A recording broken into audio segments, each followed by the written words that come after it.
الذكر فهل من مدكر بسم اللہ الرحمن الرحیم۔ قال، اس نے کہا، الم نربک فینا ولیدا، کیا نہیں ہم نے آپ کی پرورش کی اپنے میں بچپن کے اندر، ولبثت فینا، اور تو ٹھہرا رہا ہم میں، من عمرک، اپنے عمر کا، سنین، کئی سال، وفعلت فعلتک التی فعلت، اور تو نے کیا وہ جو تو نے کیا، وانت من الکافرین، اور تو ناشکروں میں سے ہوا۔ قال فعلتها، تو اس نے کہا کہ میں نے اسے کیا تھا، اذن اس وقت، وانا، اور میں، من الضالین، ناواقفوں میں سے تھا۔ ففررت منکم، پھر میں فرار ہو گیا تم سے، لما خفتکم، جب میں نے خوف محسوس کیا تم سے، فوہب لی ربی حکما، تو پس میرے رب نے مجھے حکمت یعنی رسالت عطا کر دی، نبوت دی، وجعلنی من المرسلین، اور اس نے مجھے کر دیا رسولوں میں سے۔ وتلک نعمت، اور یہ احسان، تمنھا علیہ، جو تو نے مجھ پہ کیا، ان عبدت بنی اسرائیل، اس کے بدلے میں تو نے بنی اسرائیل کو غلام بنا لیا ہے۔ قال فرعون، تو فرعون نے کہا، وما رب العالمین، رب العالمین کون ہے؟ قال رب السماوات والارض، تو جناب موسیٰ علیہ السلام نے فرمایا، وہ رب ہے آسمانوں کا اور زمین کا، وما بینہما، اور جو کچھ ان کے درمیان میں ہے، ان کنتم موقنین، اگر تم یقین رکھتے ہو۔ قال لمن حولہ، تو اس نے کہا ان کو جو اس کے ارد گرد تھے، الا تستمعون، کیا تم سنتے نہیں ہو؟ قال، اس نے کہا، ربکم، تمہارا رب، ورب آبائکم الاولین، اور تمہارے آباء و اجداد کا رب۔ یہ جناب موسیٰ علیہ السلام اور فرعون کا مکالمہ چل رہا ہے کہ جب موسیٰ علیہ السلام اللہ تعالیٰ کے حکم سے فرعون کے پاس پہنچے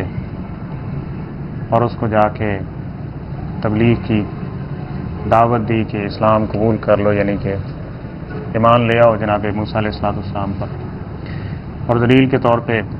وہ معجزات ان کے سامنے رکھے، لیکن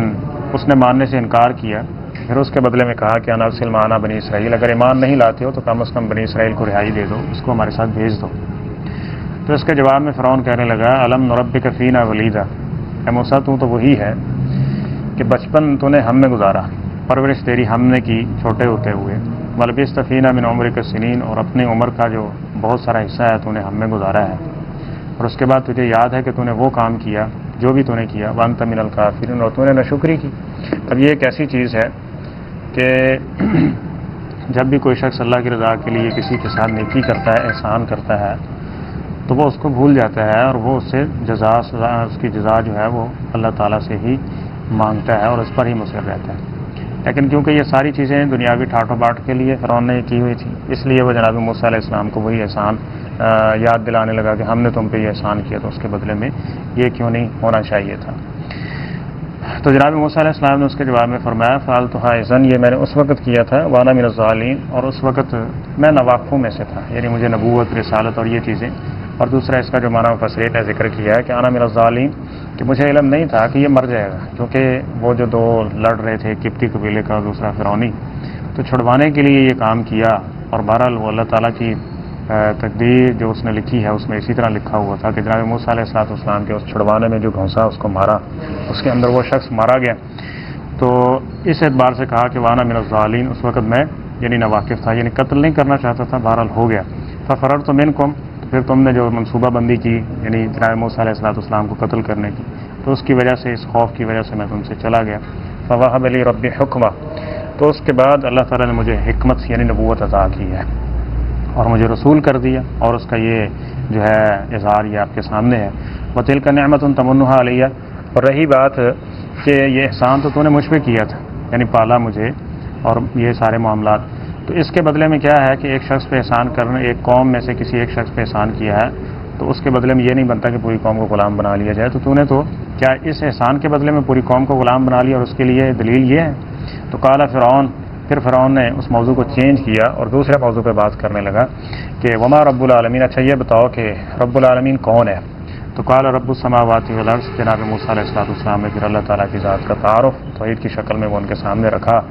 کہ وہ کون ہے۔ رب السماوات والارض، وہ ہے جو آسمانوں کا اور زمین کا اور جو کچھ اس کے درمیان میں سب کو پالنے والا ہے، یعنی ان سب کو جو ان کی ضروریات ہیں وہ ساری کی ساری جو پوری کرنے والا ہے نا، وہ ایک اللہ تعالیٰ کی ذات ہی ہے اور وہی پوری کرنے والا. جب بنایا اس نے ہے تو پوری بھی وہی کرے گا نا.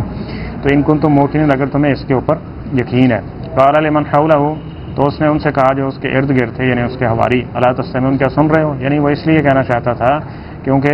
ظاہری طور پہ دنیاوی ضروریات تو ان کی وہ پوری کرتا تھا نا، ان کو تنخواہیں دینا، ان کو جناب ان کی ضروریات کو پوری کرنا، اور دنیاوی جو حکم ہے بادشاہ کے ساتھ ذرا اس کے حکم سے ہی سارے معاملات ہوں گے. تو اس نے کہا دیکھ رہے ہو کہ حکم میرا چل رہا ہے، میرے کام کے اوپر یہ سب کچھ ہو رہا ہے اور تمہیں پال میں رہا ہوں، روزی روٹی سارا اس کا بندوبست میں کر رہا ہوں. اور یہ موسیٰ علیہ السلام کیا کہہ رہے ہیں کہ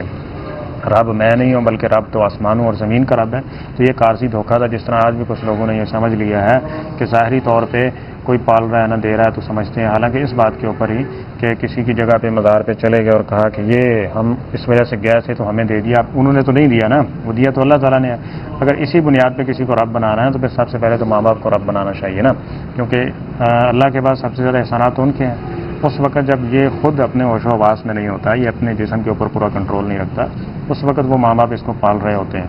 تو اگر وہ رب نہیں ہے تو ایک شخص جو اس دنیا سے چلا گیا ہے اور اس کو دفنا دیا گیا ہے، وہ مٹی میں ہے اور وہ اس کی آنے جانے کی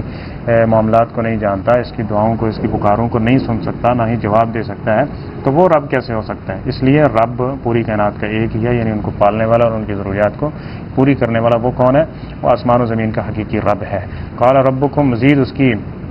پھر جناب موسیٰ علیہ السلام نے ایک اور دلیل دی کہ ربکم رب آبائکم الاولین، سنو